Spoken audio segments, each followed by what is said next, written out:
Let's student, चलो इस question में क्या दिया है, moment of inertia of big drop is I if 8 droplet of equal size are form from the big drop, then moment of inertia of each small droplets. Okay, question में क्या बोला, एक बिग ड्रॉप है ऐसा consider करते हैं, ये big drop ले लेते हैं।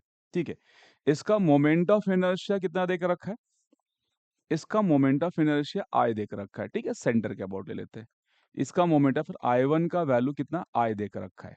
अब बोला इसे हम क्या करेंगे, स्मॉल ड्रॉपलेट बनाएंगे, तो यहाँ पे ऐसे 8 ड्रॉपलेट बन रहा है, एक कंसिडर करता हूँ। अब इसका मोमेंट ऑफ इनर्शिया कितना है आपको बताना है। ठीक है, आई टू कितना आपको बताना है।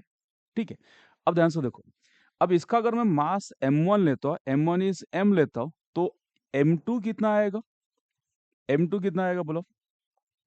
m2 का वैल्यू मैं m/8 ले सकता हूं, क्योंकि इससे कितने ड्रॉपलेट बन रहे हैं, 8, तो मास 8 पार्ट्स में डिवाइड हो गया, तो एक पार्ट का मास कितना होगा, m/8। चलो ये तो क्लियर हो गया।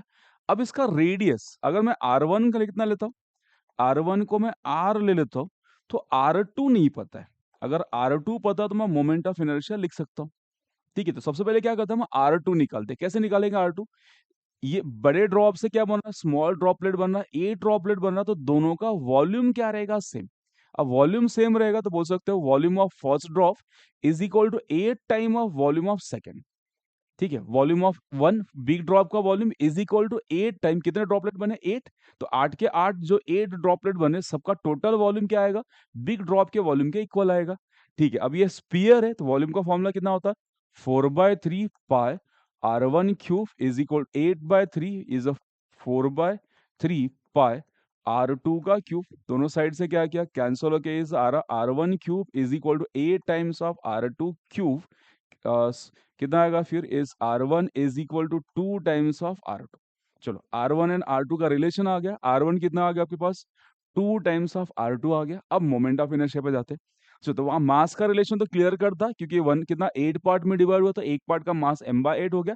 रेडियस नहीं पता था, तो रेडियस के लिए वॉल्यूम इक्वल करके निकालो। ऐसे क्वेश्चन फिजिक्स में बहुत बार मिलेगा कि आपको अगर बड़े ड्रॉप से स्मॉल ड्रॉप बनाएगा तो छोटे वाले ड्रॉप का रेडियस कितना आएगा, हमेशा वॉल्यूम इक्वल का रहना।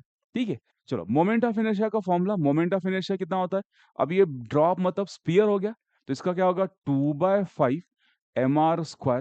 तो बोल सकते हो I is directly proportional to m into R square, because 2/5 constant है उसमें। अब क्या कर लो यहाँ से, I2 divide by I1 is equal to कितना आएगा, m2 divide by m1 into कितना आएगा, इस r2 divide by r1 the whole square. बस इसमें सब्स्टिट्यूट कर लेते, I2 divide by I1 is I, m2 कितना अपने पास, m2 कितना आपके पास, m divide by 8 upon m into, यहाँ पे R2 का वैल्यूज कितना है, R2 नहीं R1 पता है, R1 कितना अपने पास, तो यहाँ से ये R2 एज इट इज, क्या लिखेंगे यहाँ से, R2 as it is, R1 की जगह कितना डालता, 2 टाइम्स ऑफ R2, तो यहाँ से 2 times of R2 the square, cancel होकर कितना बच रहा है, ये 1/8, और यहाँ कितना आ रहा है, 1/2 का स्क्वायर 1/4, तो अपने पास कितना आ रहा है, इस 1/32 आ रहा है। तो यहाँ से बोल सकते हैं I2 का वैल्यू, I1 उधर शिफ्ट किया, तो I डिवाइड बाय 32। चलो आ रहा पॉइंट समझ, I/32 है कहीं पे option, option A. Simple question, simple था। आपके पास क्या था, मास का रिलेशन मिल गया था, रेडियस का रिलेशन निकालना था आपको। तो जब भी बिग ड्रॉप से स्मॉल ड्रॉप बनाया गया, तो रेडियस का रिलेशन निकालने के लिए ऑलवेज क्या करना, वॉल्यूम इक्वल करना है। अब वॉल्यूम में लिखते समय बिग ड्रॉप का वॉल्यूम प्लस टोटल 8 ड्रॉपलेट का वॉल्यूम, ठीक है, तो इंटू 8 टाइम्स कर देना है। यहाँ से रेडियस का रिलेशन मिल गया। अब मोमेंट ऑफ इनर्शिया का सिर्फ रिलेशन चाहिए, तो मोमेंट ऑफ इनर्शिया को पहले ही लिख दो, फिर वहां पर प्रोपोर्शनलिटी हटा के, सॉरी 2/5 कांस्टेंट है, इसको प्रोपोर्शनलिटी लिखो, रेशियो के फॉर्म में लिखे, अब ये रिलेशन सब्स्टिट्यूट कर लो। ठीक है, चलो समझ में आया, थैंक यू।